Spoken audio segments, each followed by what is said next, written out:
I was speaking with Armed Forces Minister Luke Pollard, and I asked him a simple question. Does the UK support US action in Iran over the weekend?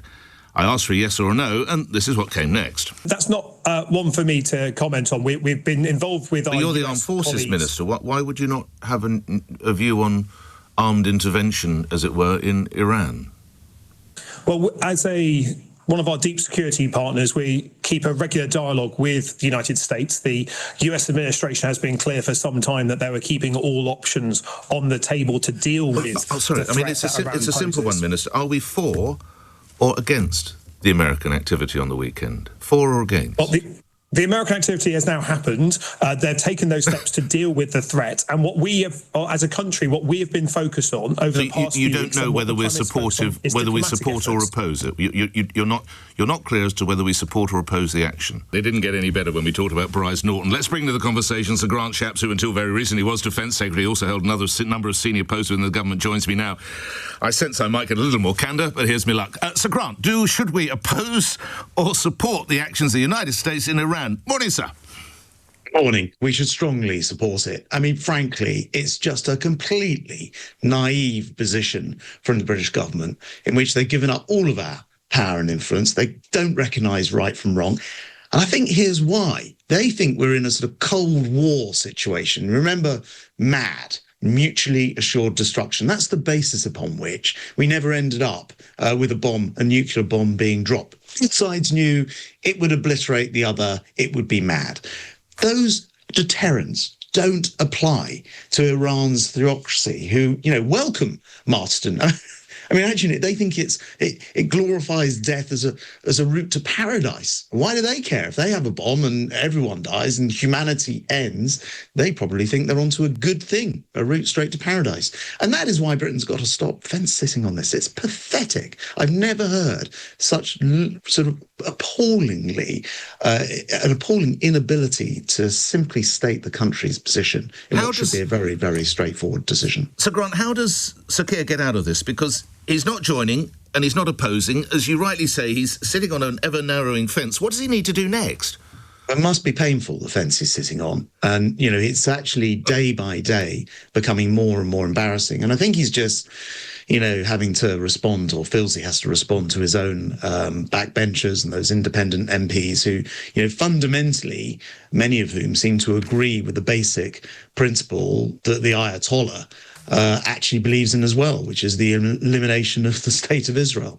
So they get confused over this issue. They don't like Israel, so they then think that somebody else who doesn't like Israel must be on the right track. And I think that is really, really problematic, because there's a very simple principle here that Iran must never have a nuclear bomb.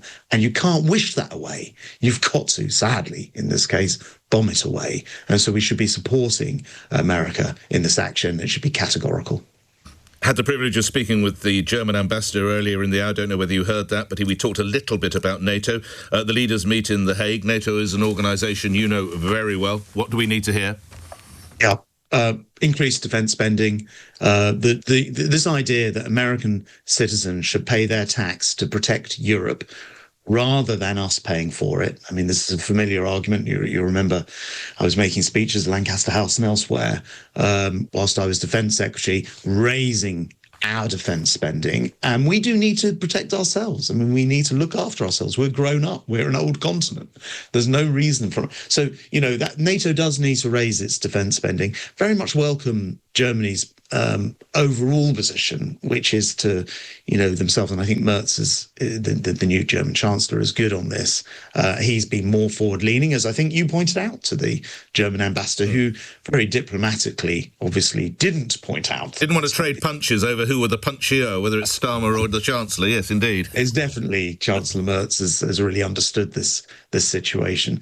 I think it's just very sad. It's Britain giving up its diplomatic power. We sort of give up our ownership of the Chagos Islands and Diego Garcia, and now we're seeing it giving up our influence over this situation by being on completely the wrong side of the fence and unable, when you have a defence minister on just before unable to clearly and categorically say it's a very good thing to disarm Iran from their nuclear weapons. And, how simple is that question? How is it that they can't answer that simple question? Final question to you, Sir Grant. The Palestine Action Organisation group, whatever you want to call it, took fairly direct action at the RAF base, Brize Norton, one you probably know well. It's thought we might have lost, well, we have lost an engine or an aircraft. It cost me about £20 million.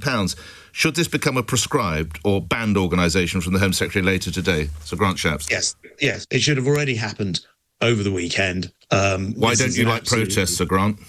Well, no, I don't mind people protesting, but protest legally. There's legal protest and there's illegal protest. And if you break into a Ministry of Defence, an RAF airfield, and vandalise and cause the taxpayer £20 million of damage, if that figure turns out to be correct, there should be very, very strong consequences. And I'm afraid, and I know this from dealing with protesters when I was in other positions, including Transport Secretary, when I had to deal with the nutters who kept blocking the roads, I think it was Insulate Britain.